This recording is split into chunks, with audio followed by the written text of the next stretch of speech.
সর্বত্র ছড়িয়ে দিব। যার জন্য এই নাম প্রচার করার জন্য কলিকালে হরিনাম করিতে প্রচার, আপনি হইলেন প্রভু গৌর অবতার। এই হরিনামকে প্রচার করার জন্য হরি কি হলেন? গৌর অবতার ধারণ করলেন। আমি মানুষের ধারে ধারে যাব, নিজের হাতে আমি আবার তাদেরকে ধরিয়ে দিব। এই মহাপ্রভুই এই যে জপটা করছে, এই জপ আর ভাগবত শ্রবণ কিন্তু এক কথা না। যারা শ্রবণ করবেন তারা নাম জপ করতে পারবেন না, মানে মালা জপ হবে না। মালা জপ হলে শ্রবণ হবে। কেন হবে না? কারণ মালা জপ করতে হলে কোন ভাবে করবেন আমার মহাপ্রভু তত্ত্ব শিখালেন।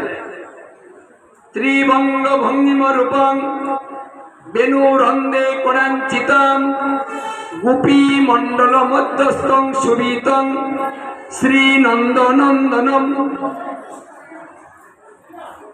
মালার ধ্যান, আপনি যখন মালা নিবেন মালাটা ধ্যান করবেন, মালাটা হাতে নিয়ে ধ্যান করবেন। কি ধ্যান করলেন? ত্রিভঙ্গ ভঙ্গিম রূপং। ত্রিভঙ্গের শব্দ অর্থ হচ্ছে তিনটা ভাঙ্গা। শ্রীকৃষ্ণ তিনটা ভাঙ্গা দিয়েছেন।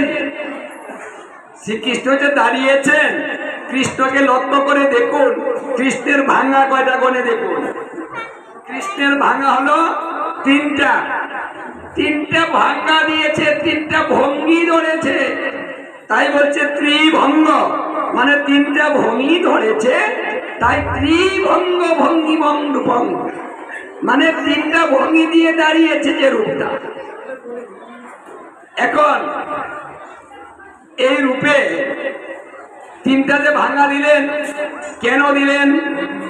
কৃষ্ণ কেন ভাঙ্গা দিয়ে দাঁড়ালেন? কৃষ্ণ কেন সোজা হয়ে দাঁড়ালেন না? এই ভাঙ্গার পিছনে কারণ কি? দেখুন, কৃষ্ণ দাঁড়িয়েছে, এই দাঁড়ানোর মধ্যে একটা তত্ত্ব আছে।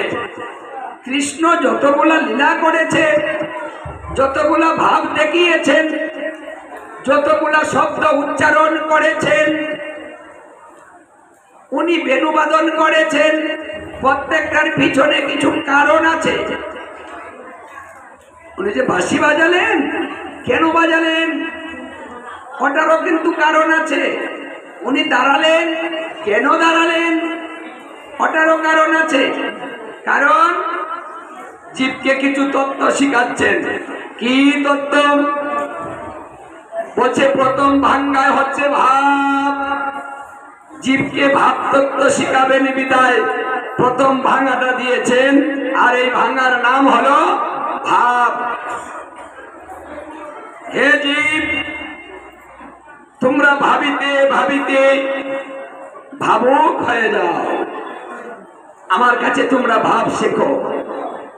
ভাবের গড়ে বস্তু মিলে, যদি ভাবের গড়ে না যাও কিচ্ছু পাবে না।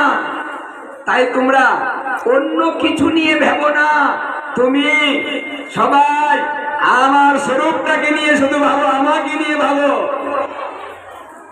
আমাকে নিয়ে ভাবিতে ভাবিতে তুমি ভাবো খায়, আমি ছাড়া যেন তুমি আর কিছু দেখো না।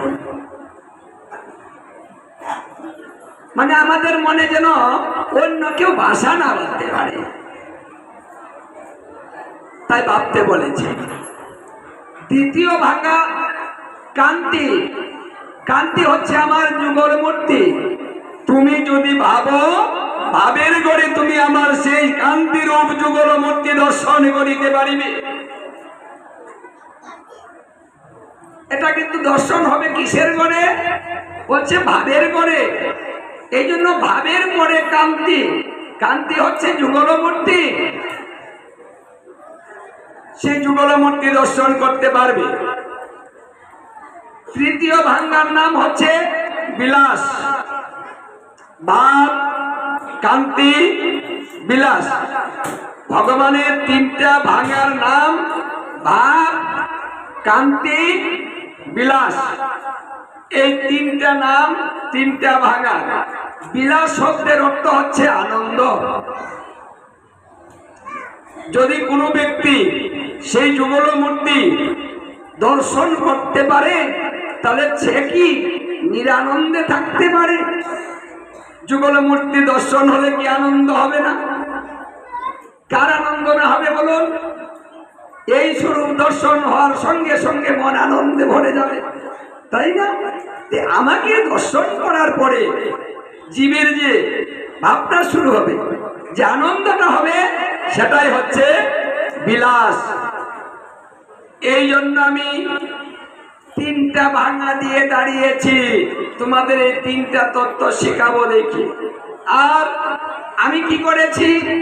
বেনু রন্দে করাঞ্চি তমা। বেনু রন্দে, বেনু শব্দের অর্থ বাঁশি। উনি বাঁশি হাতে নিয়েছেন। বেনু রন্দে, রন্দ শব্দের অর্থ হচ্ছে ছিদ্র। বাঁশির যে ছিদ্রটা থাকে সেটাকে রন্দ বলা হয়। আপনি যদি মালা জপ করেন, এই শব্দগুলা, এই অর্থগুলা অবশ্যই আপনাকে আগে জানতে হবে।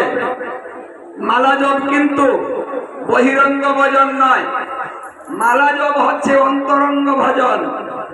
হরিভক্তি বিলাসে বলছে মালা জপ এক স্থানে বসে নীরবে নিস্তব্ধে মালা জপ করিতে হয়। যদিও মহাপ্রভু এসে আর একটু সহজ করে দিলেন, এটা কিন্তু সহজ করে দিলেন মহাপ্রভু, যে হরিনাম যত তত নাও, স্থান কাল পাত্র নাই, সর্বসিদ্ধি হয়। এই কথাটা আবার মহাপ্রভু বলে দিলেন যে কলিযুগটা তো কঠিন করলে পারবে না, একটু সহজ করে দিতে হবে। তিনি একটু সহজ করে দিলেন। এখন মালাটা যখন আপনি হাতে নিবেন তখন আপনাকে ধ্যান করতে হবে। গুপি মণ্ডল মধ্যস্থং, গুপি মণ্ডল, গুপি একটা মণ্ডল আকার। মণ্ডল শব্দের অর্থ হচ্ছে গোলাকার। গুপি মণ্ডল, গুপিরা এইভাবে হাত ধরাধরি করে মণ্ডল আকার ধারণ করেছে, গোলাকার হয়েছে। ঠিক তার মাঝখানে রাধা কৃষ্ণ দাঁড়িয়েছে।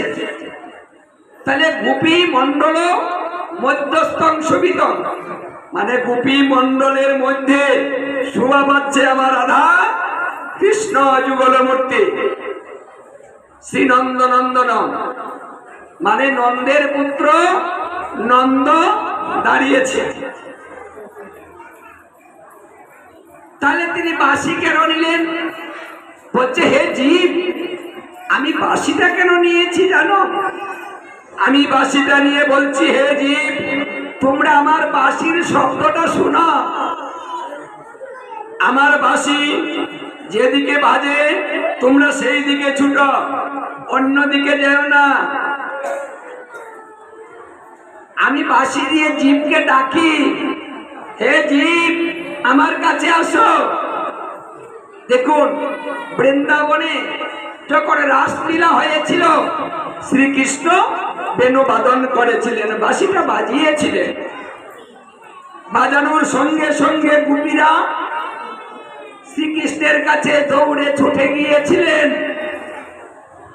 কিন্তু বৃন্দাবনে আরো অনেকেরই বাস ছিল, কিন্তু কেউ বাঁশির শব্দ শুনেনি। গোপীরা শুনেছে, অন্যেরা শুনে নাই। কেন শুনে নাই? এই কথাটা শ্রীকৃষ্ণ ভাগবতের 10ম স্কন্ধে বলছে, যে আমি বেণুবাদন করে জীবকে ডাকি, হে জীব আমার কাছে ছুটে আসো, কিন্তু জীব আমার বাঁশির শব্দ শুনে না। কেন শুনে না জানেন? কারণ জীব কোলাহলে থাকে, কোলাহলে মত্ত থাকে। ছেলে মেয়ের আকর্ষণ, তাদের ডাকে মুগ্ধ। অহংকার, জাতি অহংকার, বিদ্যার অহংকার, সমস্ত অহংকার নিয়ে বসে আছে। স্ত্রী পুত্র পরিজন নিয়ে কোলাহল করে, ওরা আমার তালে থাকে না, তাই আমার বাঁশির শব্দ শুনে না। বাঁশি কিন্তু এখনো বাজে, প্রতিদিন বাজছে। যে তালে আছে সে শুনে, যার তাল নাই তার জীবনে কিচ্ছু নাই। তালেই জীবন, তালেই সব। তালে থাকতে হবে, কিন্তু আমার বাঁশির তালে থাকে না। ওই কোলাহলে মত্ত থাকে বিদায় আমি বাঁশি বাজিয়ে ডাকি, কিন্তু জীব শুনে না। এখনো সে বৃন্দাবনে বাঁশি বাজে রে, ওরে এখনো সে বৃন্দাবনে বাঁশি বাজে রে। বাঁশির সুরে মনের বনে, বাঁশির সুরে মনের বনে ময়ূর নাচে রে, এখনো সে বৃন্দাবনে বাঁশি বাজে রে। বলছে এখনো বৃন্দাবনে বাঁশি বাজে, কিন্তু আমরা শুনি না। জীব দুর্ভাগা, আমি জীব ডাকি, কিন্তু আমার ডাক শুনে না। ওরা চলে যায় মায়ার আকর্ষণে অন্যদিকে, আমার দিকে আসে না। তাই বাঁশি হাতে নিয়ে আমি পুইসেল করি। হ্যাঁ, দেখবেন এই বাঁশির কিন্তু আমাদের এই জগতেও বাঁশি ব্যবহার হয়। হুইসেল দেয় না বাঁশি দিয়ে? এই হুইসেল দিয়ে, হুইসেল দেওয়ার সঙ্গে সঙ্গে সবাই জড়িত হয়। যারা ওই পুলিশ বা আর্মি বিডিআরে চাকরি করে, ওদের কিন্তু বাঁশি থাকে। হ্যাঁ, ওগুলা দিয়ে কখন কি বাঁশি বাজছে ওরা বুঝে, দৌড়ে ছুটে আসবে। এটা ওয়ার্নিং দিচ্ছে, আমার ভগবান ওয়ার্নিং দিচ্ছে জীবকে, হে জীব বিপদ সামনে তোমরা যেও না। কিন্তু আমরা কি আর এগুলা শুনি গো? এই যে ভাগবতে এসেছেন, তাই তো শুনতে পাচ্ছেন না। এখানেও কোলাহল, এখানেও কথা, এখানেও ঘুম, এখানেও আলস্য, এখানেও সব। শুনবো কি করে? আমরা শুনতে পারছি না। এই জন্য এই যে ভগবান দাঁড়িয়েছে, এই স্বরূপটা আপনাকে ধ্যানের মাধ্যমে আনতে হবে, মালা জপ করতে হবে। এখন যদি পাঠকে পাঠ করে, পাঠক তো আর ওখানে যাবে না। পাঠকের নিয়মটা হচ্ছে, পাঠক যেভাবে আলোচনা করছেন, যারা শ্রোতা, শ্রোতা কি করবে? পাঠক যেখানে গিয়েছে তার সঙ্গে শ্রোতা ওখানে যাবে। তাহলে আপনি ধ্যান করছেন, রাস, রাস হচ্ছে। এখন পাঠক বলতেছে, বেদব্যাস মুনি বসে আছে, আমি একটা দুটো শব্দ এক্সাম্পল দিলাম। তখন আপনি অতাল ধরবেন না এতাল ধরবেন? তালটা কি ছুটে যাবে না? কোন তাল ধরতে পারবেন? একসাথে দুতাল কি সম্ভব হবে? হবে না। তাই শ্রবণ এবং জপ দুটা একসাথে হয় না। এই ধ্যানের মাধ্যমে মালা জপ করতে হয়। যারা এই ধ্যানের মাধ্যমে মালা জপ করে, তাদের মালা জপ সঠিক হয়। এই জন্য মালাতে 108টা গুড়ি আছে। এই যে রাধারানী নিয়েছিলেন 108টা আতপ চাউল, আমার মহাপ্রভু এসে দেখলেন এই 108টা আতপ চাল নিয়ে কলিহত জীব কি ভজন করতে পারবে? কি গো, তাহলে তো চাল নিয়ে নিয়ে ঘুরতে হবে। তো যদি চাল নিয়ে নিয়ে ঘুরতে হয়, এটা কি মন চাবে? হ্যাঁ, চাল পড়ে গেল, একটা পড়ে গেলেই হবে না। তাহলে আবার বাড়ি যেতে হবে, চাল সংগ্রহ করতে হবে, তাহলে ভজন হবে? হবে না। আমার মহাপ্রভু চিন্তা করলেন ওটাকে সুন্দর করতে হবে। এই তত্ত্বটাকে জীবের মধ্যে জানিয়ে দিতে হবে। এই জন্য 108টা মালার ব্যবস্থা করা হলো, মালা গুটি ব্যবস্থা করা হলো।